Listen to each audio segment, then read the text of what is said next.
Jan media ന്യൂസിലേക്ക് സ്വാഗതം. ഞാൻ നാസർ ചേരിയത്. മുതിർന്ന സിനിമാ പ്രവർത്തകനും നിരൂപകനും എഴുത്തുകാരനുമായിരുന്ന വി.കെ. ഹംസയെ തിരൂർ നഗരം അനുസ്മരിച്ചു.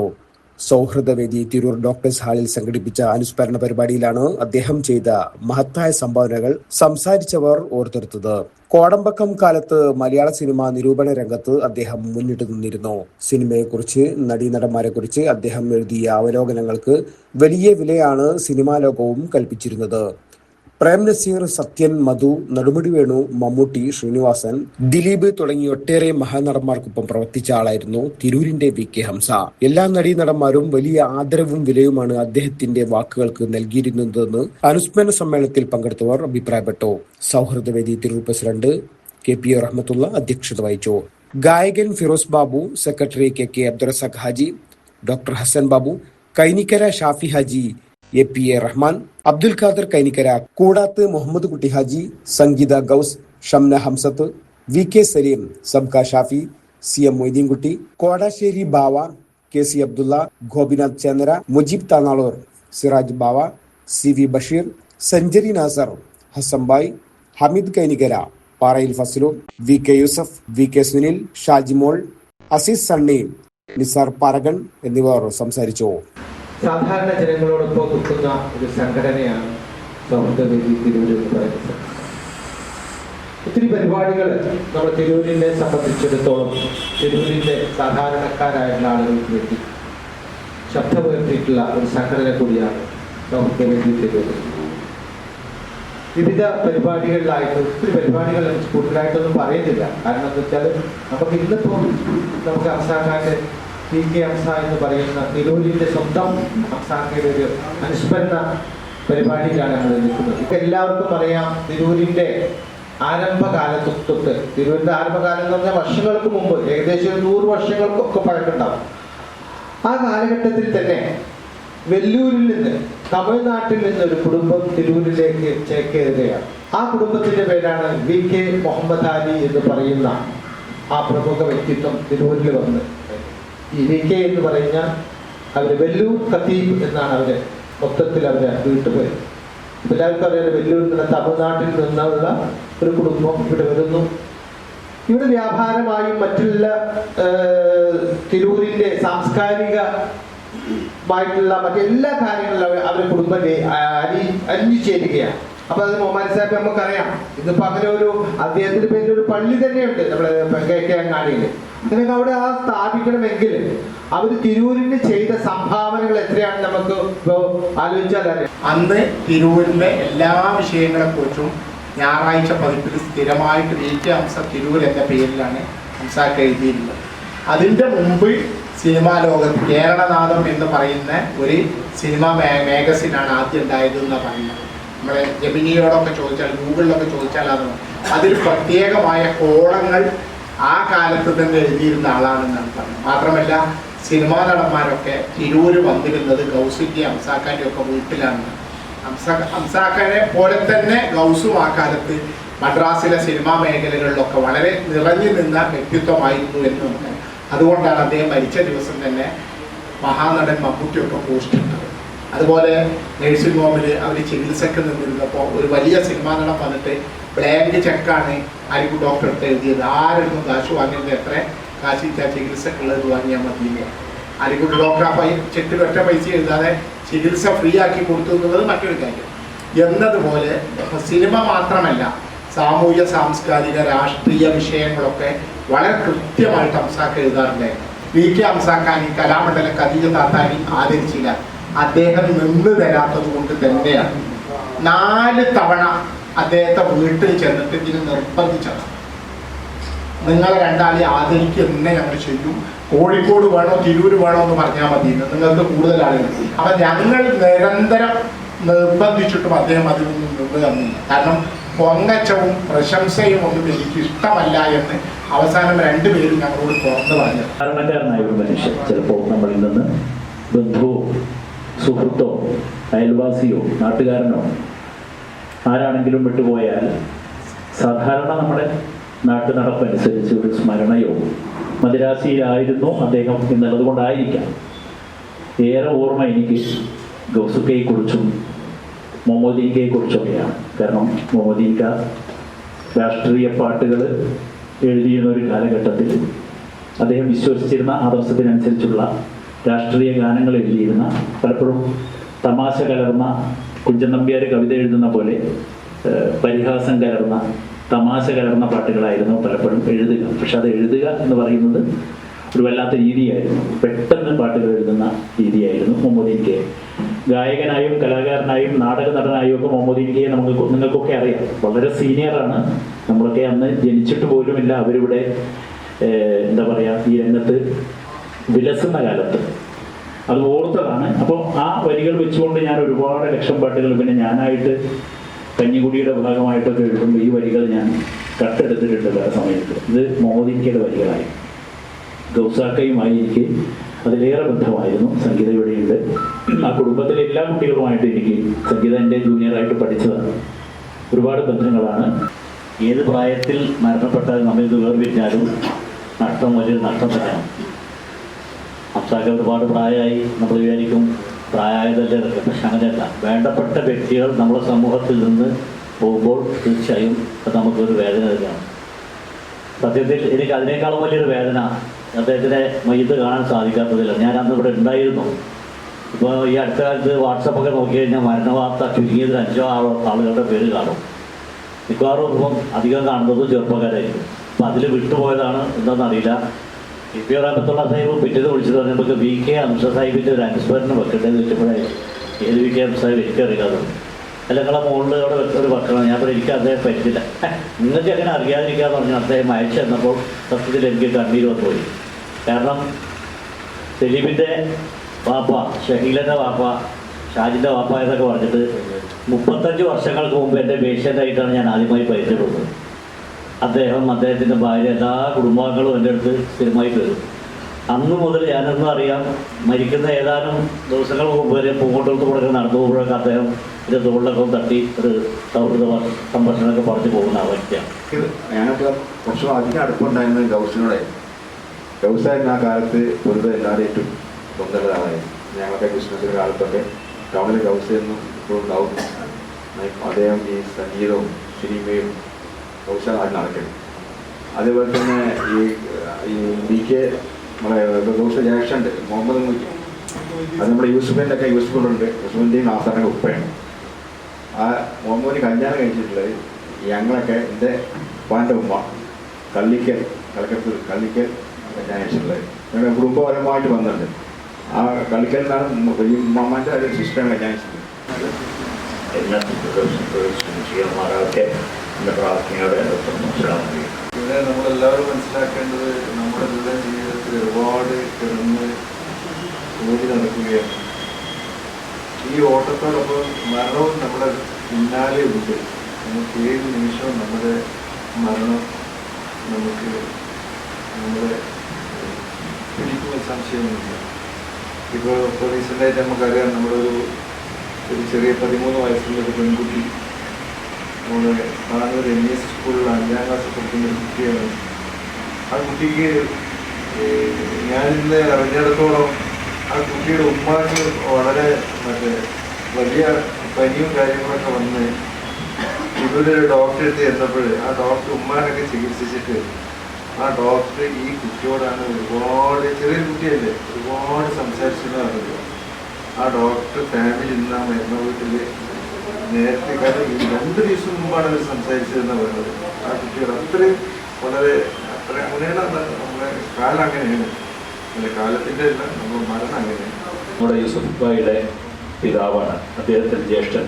കാരണം വളരെ ചെറുപ്പത്തിൽ ഞങ്ങൾ ഈ പുഴയുടെ ഒക്കത്തിൽ നിന്ന് പാട്ട് പാടും. ഞങ്ങൾ അന്നേരം വീടിനെടുക്കാം. അപ്പോൾ പാട്ട് പാടുമ്പോൾ അദ്ദേഹം ഞങ്ങളടുത്ത് വന്നിരിക്കും. എന്നിട്ട് അദ്ദേഹം അഭിനയിച്ച സിനിമയിലെ ഫോട്ടോകൾ, അദ്ദേഹം എഴുതിയ പാട്ടുകൾ, കാണുന്ന എന്നൊക്കെ പറഞ്ഞിട്ടുള്ള പാട്ടുകളൊക്കെ അദ്ദേഹം പാടിത്തരും. അപ്പോൾ ഞങ്ങൾ ആദ്യം കാണുന്ന ഒരു സിനിമയുടെ സാന്നിധ്യം, സിനിമയിൽ അഭിനയിച്ച സിനിമാ നടന്മാരെ കണ്ട ഒരാൾ, അങ്ങനെ നമുക്ക് നേരിട്ടറിയില്ല. അപ്പോൾ അങ്ങനെ ഒരാൾ, അദ്ദേഹം അത് ഞങ്ങളുടെ അടുത്ത് വളരെ സൗഹൃദപരമായി പെരുമാറുകയും വളരെ വലിയൊരു മോഡലായിട്ട് ഞങ്ങൾക്ക് അന്ന് തോന്നിയതാണ്. ആ തരത്തിലുള്ള ഹംസ സാഹിബ് ഞാൻ 4-5 വർഷം മുമ്പ് വരെ അങ്ങനെ വിചാരിച്ചിരുന്നു. പിന്നീട് ഈ ലളിത കലാ സമിതിയിൽ വെച്ചാണ് പരിചയപ്പെടുന്നത്. ഞാൻ ഈ പഠിക്കുന്ന കാലത്ത് നാന ഒക്കെ വായിക്കും, അതേപോലെ കാലിക്കറ്റ് ടൈംസ്, പിന്നെ മംഗളം, ഇതിലൊക്കെ എഴുതുമായിരുന്നു. അതായത് നമ്മുടെ ബഷീർക്ക, പുത്തൻവീട്ടിൽ ബഷീർക്കയാണ് അതിൻ്റെ നമ്മുടെ ഒരു ഉസ്താദ്. 95കളിൽ നമുക്കറിയാം, ഒരു നമ്മുടെ ലൈബ്രറി ബിൽഡിങ്ങിൽ 90കളിൽ നമുക്ക് റൂമുണ്ടായിരുന്നു. യൂസ്ഖാന്റെ എളാപ്പ എന്നുള്ള രീതിയിലുള്ള ഒരു പരിചയത്തോടു കൂടി തുടങ്ങി. സലീംഭായിനെ ആ കാലഘട്ടങ്ങളിലൊക്കെ ഇങ്ങനെ ബന്ധപ്പെട്ടുണ്ടായിരുന്നു.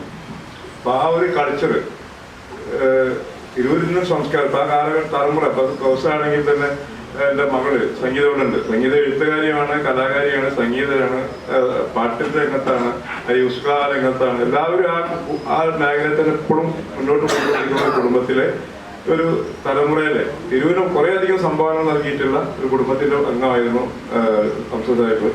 വാസ്തവത്തിൽ ഈ മഹാനായ കലാകാരൻ്റെ ആദ്യകാല ചരിത്രം നേരത്തെ പറഞ്ഞ പോലെ ദേശാടന ക്രിയകൾ എന്ന് പറയുന്നത് പോലുള്ള കുറേ ആളുകൾ താനൂരിൻ്റെ സാമൂഹിക സാംസ്കാരിക രംഗത്ത് പ്രവർത്തിച്ച് മഹത്തായ സംഭാവനകൾ അർപ്പിച്ചിരുന്നു. അതിൽ ഒരാളാണ് VK ഹംസസാഹിബ് എന്നുള്ള ചരിത്രം ഈ സൗഹൃദവേദി സംഘടിപ്പിച്ച ഈ കൂട്ടായ്മയിൽ നിന്നാണ് എനിക്ക് മനസ്സിലാക്കാൻ സാധിച്ചത്. എനിക്ക് അദ്ദേഹത്തോടുള്ള ബന്ധത്തിൽ വേണ്ടത്ര അദ്ദേഹം ആഗ്രഹിക്കുന്ന രീതിയിൽ എനിക്ക് സഹകരിക്കാനും അവസാന കാലത്ത് കഴിഞ്ഞിട്ടില്ല. ഏതായാലും അദ്ദേഹത്തിൻ്റെ വിചാരത്തിൽ അനുശോചിക്കാറുണ്ട്. അവരുടെ കുടുംബത്തിലും എൻ്റെ അനുശോചനം അറിയിച്ചുകൊണ്ട് അദ്ദേഹം അന്നെല്ലാം തന്നെ കുറേ യുവാക്കൾ കമ്മ്യൂണിസ്റ്റ് അഭിവർത്ത കമ്മ്യൂണിസ്റ്റ് പ്രസ്ഥാനവുമായി ബന്ധപ്പെട്ട് പ്രവർത്തിക്കുന്ന കാലമായിരുന്നു. അതിൽ അദ്ദേഹം വളരെ സജീവമായ രംഗത്തുണ്ടായിരുന്നു. അന്ന് ഈ എയർ ബേക്കറി ഈ പ്രാദേശിക കമ്മ്യൂണിസ്റ്റ് പാർട്ടികളുടെയും മറ്റു നേതാക്കന്മാരുടെയും വലിയ പ്രധാന കേന്ദ്രമായിരുന്നു. ഈ വൈകുന്നേരങ്ങളിൽ അവരെല്ലാം തന്നെ അവിടെ കൂടി രാഷ്ട്രീയവും അതുപോലെ പ്രശ്നങ്ങളൊക്കെ ചർച്ച ചെയ്യണം. അങ്ങനെ അദ്ദേഹം പിന്നീട് എയർ ബേക്കറിക്കാരാണെന്ന് തോന്നുന്നു ഒരു ടെക്സ്റ്റ് ബുക്ക് സ്റ്റോർ തുടങ്ങിയത്. അതിൽ അദ്ദേഹം കുറച്ച് കാലം പ്രവർത്തിച്ചു. പിന്നീട് അദ്ദേഹം ഇവിടെ നിന്ന് നേരെ സിനിമാ ലോകത്തിൽ പോകുന്നത് ഇവിടെ മതമില്ലാത്ത മനുഷ്യൻ എന്ന് പറഞ്ഞുകൊണ്ട് ഒരു ലേഖനം അദ്ദേഹം എഴുതുന്നത്. അത് യാഥാസ്ഥിക സമൂഹത്തിൻ്റെ അടിയിൽ വലിയ രീതിയിലുള്ള കുഴപ്പങ്ങൾക്ക് വിപ്ലവങ്ങൾ പല ഭാഗത്തു നിന്നുള്ള എതിർപ്പുകൾ അദ്ദേഹത്തിനുണ്ട്. ആ എതിർപ്പുകളെല്ലാം അവഗണിച്ചുകൊണ്ട് അദ്ദേഹം കുറേ കാലം ഇവിടെ നിന്നെങ്കിൽ പോലും പിന്നീട് അദ്ദേഹം കോഴിക്കോട് പ്രശസ്ത ഗായകനായിരുന്ന കോഴിക്കോട് അബ്ദുൽ സാഹിബിൻ്റെ വീട്ടിലായിരുന്നു കുറച്ചു കാലം അദ്ദേഹം താമസിച്ചു. റെസ്പെക്റ്റാണ്. അപ്പം ഒന്നാമത്തെ എൻ്റെ അംസുകാക ചെറുപ്പത്തിൽ മുപ്പര മാരേജിൻ്റെ സമയത്ത് കല്യാണം കഴിക്കുമ്പോൾ എൻ്റെ ഉമ്മ അതേമാതിരി എൻ്റെ മൂത്തമ്മ അവരൊക്കെ ഈ വെള്ളക്കാച്ചി പിന്നെ ഇതൊക്കെ എടുക്കുമല്ലോ. ഇപ്പം അതൊക്കെ ഫാഷൻ ഇതിലൊക്കെ വരുന്നുണ്ട്. അപ്പോൾ പിന്നെ അവരമ്മാൻ്റെ അടുത്ത് പറഞ്ഞതാണ് ഈ വസ്ത്രധാരികൾ ഉണ്ടെങ്കിൽ ഞാൻ കല്യാണത്തിന് പുരാപ്പളാണ്. അത്രയും ഫോർവേഡാണ്, ഫോർവേഡായി ചിന്തിക്കുന്നത്. ഇന്ന് അതൊക്കെ ഫാഷനായിട്ട് ഇപ്പോൾ ഈ ഇതിലൊക്കെ നിങ്ങളെ പരിപാടിയിലൊക്കെ ഉണ്ടാവില്ല ഫിറോസ്ക. അത് എല്ലാ മേഖലയിലും ഈ പറഞ്ഞ മാതിരി ഓരോ വ്യത്യസ്ത ആൾക്കാരുണ്ടാവും. ഇപ്പം നമ്മൾ മുസ്ലിം കമ്മ്യൂണിറ്റി സിനിമ അതൊക്കെ പറയുമ്പോൾ അന്നത്തെ കാലത്ത് ഭയങ്കര അലർജിയാണ്. പക്ഷേ ഇത്രയൊക്കെ ചെന്നാൽ അമിതാഭ് ബച്ചനെ ക്ലീൻ ഷേവുള്ള അമിതാഭ് ബച്ചനെ എയർപോർട്ടിൽ നിന്ന് അയാളെ സ്വീകരണ സ്ഥലം വരെ പൂവിട്ട് സ്വീകരിച്ച് നടക്കുന്നു. അപ്പൊ ഇതിനൊന്നും ഇവിടുത്തെ യാഥാസ്ഥികർ എന്നും പല പാവപ്പെട്ട ജനങ്ങളെ ചൂഷണം ചെയ്യും. സിനിമയിലെ നിത്യഹരിത നായകൻ ശ്രീ പ്രേമനശീലന ശബ്ദത്തിൽ കൂടിയാണ് ഞാൻ ആ പേര് കേൾക്കുന്നത്. അന്ന് ഞാൻ വിചാരിച്ചു കുറച്ചൊരു ആരാണ് ഈ VK ഹംസ, അന്ന് പരിചയപ്പെടായിരുന്നു. അന്നെനിക്ക് അധികമായി പരിചയമില്ല. അങ്ങനെ തിരൂർ നേഴ്സ് ഹോമിൽ വന്ന ശേഷമാണ് ഞാൻ അദ്ദേഹത്തെ പരിചയപ്പെടുന്നത്. പിന്നീട് ഞങ്ങൾ ഒരുപാട് യാത്രകളായിരുന്നു, സിനിമ യാത്ര. എനിക്ക് സിനിമയുടെ ഭ്രാന്തുണ്ടായിരുന്നു. തമിഴ്നാട്ടിലും കേരളത്തിലും ബോംബെയിലും ഒക്കെ ഞങ്ങൾ പോയി. തമിഴ്നാട്ടിൽ അദ്ദേഹത്തിനുണ്ടായിരുന്ന ഒരു സ്വാധീനം, അദ്ദേഹത്തിനുണ്ടായിരുന്ന ഒരു ബഹുമാനം എന്താണെന്ന് നേരിട്ട് കണ്ടറിഞ്ഞാണ്. അവിടെയുള്ള എല്ലാ സ്റ്റുഡിയോകളും, വായു സ്റ്റുഡിയോ ആയാലും ജെമിനി സ്റ്റുഡിയോ ആയാലും AV സ്റ്റുഡിയോ എവിടെ ചെല്ലുമ്പോൾ ഞാൻ പറയാം താമസിക്കാം ഇവിടെ മറ്റാൾ നീ ഇങ്ങോട്ട് വന്നതിൻ്റെ കൂടെ വന്നാൽ മൂപ്പര് തങ്ങളെ നടന്നാട് പോകും, ഞാൻ പിന്നാലാണ്ട് കയറിപ്പോകും.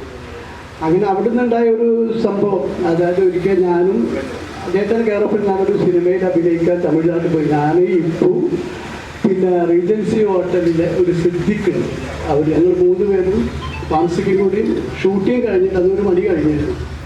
അപ്പോൾ നടക്കാൻ ഞാൻ പറയാം നമുക്ക് ഓട്ടോറിക്ഷ നടന്നാൽ മതി, നല്ല കാറ്റാണെന്ന് പറഞ്ഞാൽ. അപ്പോൾ ഇവിടുന്ന് നമ്മൾ ബസ് സ്റ്റാൻഡിൽ പോകുന്ന ദൂരം ഉണ്ടാവും ഉമാ ലോഡ്ജിലേക്ക്.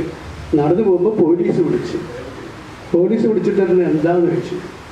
ഈ സമയത്ത് അവിടെ നടക്കാൻ പാടില്ല, എല്ലാവരോടും ജീപ്പ് കയറാൻ പറഞ്ഞു. അവിടെ നിൽക്കുന്നതാണ് എന്നിട്ട് ഞാൻ ചീഫ് മിനിസ്റ്റർ ഒന്ന് വിളിക്കട്ടെ എന്നിട്ട് കരുണാനിധിയുടെ നമ്പർ ഞെക്കണം. അപ്പോൾ പോലീസിലെ സാർ പാക്കട്ടെ sir, sorry sir, very sorry sir, നിങ്ങൾക്ക് പോകാം സാർ എന്ന് പറഞ്ഞു. അതായിരുന്നു അദ്ദേഹത്തിന് അവിടെ ഉണ്ടായി. CV സൂചിപ്പിച്ച പോലെ തന്നെ ഇത്രയും വലിയൊരു വടവൃക്ഷം നമ്മളുടെ ഇടയിൽ ജീവിച്ചു മരിച്ചുപോയി, നമ്മളാരും അറിഞ്ഞില്ല. ഇത് ഒരു വലിയ കുറ്റബോധത്തോടു കൂടി ഞാനിവിടെ ഓർമ്മിക്കാൻ ശ്രമിക്കുകയാണ്. യഥാർത്ഥത്തിൽ അദ്ദേഹത്തെക്കുറിച്ച് ഉള്ള ചില ഓർമ്മകൾ ഇവിടെ സൂചിപ്പിച്ചപ്പോൾ ഓരോരുത്തർക്കും വളരെ വ്യത്യസ്തമായ അഭിപ്രായങ്ങളും ഓർമ്മക്കുറിപ്പുകളാണുള്ളത്. ഇത്രയും ഓർക്കാൻ മാത്രം ഒരു വലിയ നന്മ ഈ നാട്ടിൽ നിക്ഷേപിച്ചുകൊണ്ടാണ് അദ്ദേഹം നമ്മോട് യാത്ര പറഞ്ഞിരിക്കുന്നത്. VK ഹംസ അനുസ്മരണം എന്ന് പറഞ്ഞപ്പോൾ ഹംസയുമായി ഒരു 50 വർഷത്തിന് മുമ്പ് നടന്ന ഒരു സ്മരണ എനിക്ക് അയവിറക്കാൻ കഴിഞ്ഞു എന്നുള്ളതാണ് ഈ യോഗത്തിന് വരുവാനുള്ള ഏക പ്രധാന കാരണം. ഹംസയ്ക്ക് മരണമില്ല, ഹംസയ്ക്ക് മാത്രമല്ല, തന്നാൽ കരയേറേണ്ടവർ എത്ര പേരോ താഴത്തു അക്ഷയറിലമർന്നിരിക്കെ താൻ ഒറ്റയിൽ ബ്രഹ്മപദം കൊതിക്കും തപോനിരിക്കെന്തൊരു ചാരിതാർത്ഥ്യം എന്നും കൈ പറഞ്ഞ ആ മറ്റുള്ളവർക്ക് വേണ്ടി ആരെല്ലാം ഇവിടെ ജീവിച്ചിട്ടുണ്ടോ അവർക്കൊന്നും മരണമില്ല. എനിക്കിപ്പോൾ ഈ ഹംസക്കാനെ കുറിച്ച് ഇവിടെ നിങ്ങൾ എല്ലാവരും പറഞ്ഞത് കേട്ടപ്പോൾ എനിക്ക് ഓർമ്മ വന്നൊരു കാര്യം, എനിക്ക് എൻ്റെ മനസ്സിൽ ആദ്യം ഓടി വന്നത് ഹംസ എന്ന് പറയുന്ന എൻ്റെ വാപ്പാനെ തന്നെയാണ്. UP ഹംസ എന്നാണ് എൻ്റെ വാപ്പാടെ പേര്. നിങ്ങൾക്ക് എല്ലാവർക്കും അറിയാമായിരിക്കും. ഇവിടെ ബസ് റൂട്ടൊക്കെ ആദ്യമായിട്ട് വന്ന സമയത്തുള്ളൊരു എന്നാണ്. ഒരു പക്ഷേ VK ഹംസക്കാരെയും അറിയാമായിരിക്കും. എൻ്റെ വാപ്പയും പണ്ട് കാലത്ത് കലാകായികം ഇതുപോലെയുള്ള സിനിമ ഇതൊക്കെ ഭയങ്കര ഇഷ്ടമുള്ള ഒരാളായിരുന്നു. പിന്നീട് ഗൾഫിൽ പോയി, വർഷങ്ങൾ കഴിഞ്ഞപ്പോൾ പിന്നെ പുള്ളി ആത്മീയതയുമായി അങ്ങനെ സിനിമ ഇതൊക്കെ വിട്ട് കുടുംബമൊക്കെ ആയിട്ട് അങ്ങനെ പോയി. അപ്പോൾ ഈ പറഞ്ഞ പോലെ തന്നെ ഹംസക്കാനെ ഞാൻ കണ്ടിട്ടില്ലെങ്കിലും ഹംസക്കാട് അതുപോലത്തെ ഒരാളെ ജീവനോടെ കണ്ട് അവരുടെ കൂടെ എൻ്റെ പിതാവ് തന്നെ, എൻ്റെ ഫാദർ തന്നെ ഇതേ ക്യാരക്ടറുള്ള ഒരാളായിരുന്നു. ബാപ്പുക്കയും ഗൗസ്ക്കും ഒക്കെ 3 പേരും കലാകാരന്മാരായതുകൊണ്ട് ഞങ്ങളും ഏറെക്കുറെ ആ ഫീൽഡിലും കുടുംബം, ഹംസക്കാരുടെ കുടുംബം നമ്മളെ കുടുംബം കുറച്ച് അടുത്തുള്ള ഇടപഴകുന്നുണ്ട്. വാപ്പാര സുഹൃത്തുക്കളാണെങ്കിൽ ഞാനും ഹംസക്കി, ഞാനും ബാപ്പുക്കി, ഞാനും ഗൗസും ഇവർ തമ്മിൽ വലിയ അടുപ്പായിരുന്നു. പ്രായം കൊണ്ട് മാനിച്ചുകൊണ്ട് തന്നെ ബഹുമാനിച്ചുകൊണ്ട് തന്നെ ഒരു സ്നേഹിതൻ എന്ന രീതിയിൽ ഞാൻ സംസാരിക്കാറുണ്ടാവില്ല. ഹംസക്കാരൻ ഞാൻ ദിവസം ഇപ്പം ആദ്യമൊക്കെ നമ്മൾ ഇടയ്ക്കേ കാണണ്ടായിരുന്നുള്ളൂ. ഇപ്പം അടുത്ത കാലങ്ങളിലായിട്ട് MES റോഡിൽ താമസിക്കുന്നതുകൊണ്ട് എന്നും നമ്മൾ കാണണമെന്നായിട്ടാണ്. പണ്ട് കാണുമ്പോഴും ഇപ്പോൾ കാണുമ്പോഴും ഞാൻ ഹംസക്കാരനെ എപ്പോഴും വിളിക്കല് വലിയൊരു ഖത്തീബ് ഹംസ എന്നാ വിളിക്കല്. അത് അയാളൊരു സ്നേഹം കൊണ്ട് ഞാൻ വിളിക്കുന്നതാണ്. അപ്പോൾ എൻ്റെ മുഖത്ത് നോക്കിയിട്ട് ചിന്ന ചെറുപ്പാക്കണ്ടെന്ന് ചോദിക്കും മൂപ്പര്. അത് പറഞ്ഞ മാതിരി തന്നെ ഇദ്ദേഹത്തിൻ്റെ ഒരു സ്മരണിക എത്രയും പെട്ടെന്ന് നമ്മൾ പുറത്തിറക്കി നമ്മളെ ഇപ്പോഴത്തെ കാലഘട്ടത്തിലുള്ള ചെറുപ്പക്കാർക്ക് എത്തിക്കണമെന്ന് അപേക്ഷിക്കുകയാണ്. കൂടാതെ 1956-57 കാലഘട്ടത്തിൽ ഞാൻ പഠിക്കുമ്പോൾ ഹംസാക്ക് എടുക്കില്ല, ഞാനും ഹംസാക്കയും കൂടെ 1 വയസ്സിൻ്റെ വ്യത്യാസം. അപ്പോൾ എത്ര കൊല്ലായി നിങ്ങൾ കണ്ട് കമ്പ്യൂട്ട് ചെയ്താൽ മതി. അപ്പം അങ്ങനെയുള്ളൊരു വ്യക്തിയായിരുന്നു. കാരണം അന്ന് തന്നെ കലാ സാംസ്കാരിക രംഗത്തൊക്കെ വിദ്യാർത്ഥികളുടെ ഇടയിൽ ഒരു മാതൃകാ പുരുഷനായിരുന്നു ഹംസാക്ക. കൂടാതെ ഇവരെ കുടുംബത്തെ സംബന്ധി പറയുമ്പോൾ ഞാൻ ആ അതിർത്തിയുടെ പോയ ആളാണ്. വേദൂര് ബാക്കിയാത്ത് ഗോമാലി സാഹിബ് എന്ന് പറഞ്ഞ ഒരു വ്യക്തി ഉണ്ടായിരുന്നു. ഒരു നല്ല സുമുഖനായ എല്ലാവരും വ്യക്തികളെയും മകനായ മുഹമ്മദ് ഷാബിന്റെ മകനായ വീട്ടുപേരാണ് വലിയൊരു ഖത്തീബ്. അവരുടെ മകന് MIT സെൻട്രൽ സ്കൂളിൽ ഡ്രോയിങ് മ്യൂസിക് സാറായിരുന്നു. അവർ എനിക്ക് കൂടുതൽ പരിചയമുണ്ടായ ഗൗസ് എന്ന നാടക അഭിനയിക്കുന്ന മകള് സംഗീതപരയുടെ ദിവസമൊക്കെ മരണപ്പെട്ടു പോയി. സംഗീത നല്ലൊരു കലാകാരിയും കവിതയും സാഹിത്യകാരിയും കൂടെയാണ്. വി.കെ. ഹംസ പോലുള്ള സാഹിത്യകാരന്മാരും പഴയ കാലത്തൊക്കെ ചന്ദ്രിക ദിനപത്രത്തിൽ എഴുതി തുടങ്ങിയ ഒരാളാണ് വി.കെ. ഹംസ സാഹിബ്. പിന്നെ സിനിമാ വാരിക, സിനിമാ മാസിക അതൊക്കെ എഴുതി തുടങ്ങി. കുടുംബജീവിതത്തിൽ ഭാര്യയെ, കുട്ടികളെ അങ്ങേയറ്റം സ്നേഹിച്ച് ഞങ്ങളൊക്കെ വിചാരിക്കുമായിരുന്നു എങ്ങനെയാണ് എളാപ്പ പോയ എളീമ ജീവിക്കുക, എളീമ പോയ എളാപ്പ എങ്ങനെ ജീവിക്കുക. അത്രയും റോൾ മോഡൽ ആയിരുന്നു ഞങ്ങൾക്ക് അവരുടെ സ്നേഹം. ഇപ്പോഴും സങ്കടം വരുന്നത് ജീവിച്ചിരിക്കുന്ന എളീമാനെ കുറിച്ചിട്ടാണ്. എളാപ്പ പോയി. അതുകൊണ്ട് സ്നേഹം അടിസ്ഥാനമായിട്ടുള്ളൊരു സ്വഭാവ ഗുണമാണല്ലോ. അത് വേണമല്ലോ മനുഷ്യന്. എത്ര സാഹിത്യകാരനായാലും എത്ര എഴുത്തുകാരനായാലും പാട്ടുകാരനായാലും എന്ത് സമൂഹത്തിൽ എന്ത് പദവി നിർവഹിക്കുന്ന ആളായാലും മനുഷ്യരോട് സ്നേഹമില്ലെങ്കിൽ അതൊന്നുമല്ല. എനിക്ക് നല്ല രണ്ട് വി.കെ. മുഹമ്മദ് മൊയ്തീനും വി.കെ. ഹംസയും വളരെ അടുത്ത സുഹൃത്തുക്കളെ പോലെ എന്നോട് പെരുമാറിയിരുന്നു. അല്ലെങ്കിൽ എന്നെ കൂടി ഉൾക്കൊള്ളുന്ന തരത്തിൽ അതിവിശാലമായിട്ടുള്ള, എന്നെ കൂടി സൗഹൃദത്തിലേക്ക് ഉൾക്കൊള്ളുന്നത് അതിവിശാലമായിട്ടുള്ള മനസ്സുകളുടെ ഉടമയായിട്ടുള്ള ഹംസക്കെ എപ്പോഴും വിളിക്കഴിച്ചു. ഒരുപാട് അനുഭവങ്ങളുണ്ട്. പിന്നെ മറ്റുള്ള കാര്യങ്ങളൊക്കെ നിങ്ങളോട് പറഞ്ഞു കഴിഞ്ഞ് പത്രം എഴുതി. ഇപ്പം എന്താ പറയാ, ഹംസനെ പരലോകത്തുള്ള രീതിയിൽ സ്വർഗത്തിലാവട്ടെ എന്ന് പ്രാർത്ഥിക്ക് വിഷമുണ്ട്.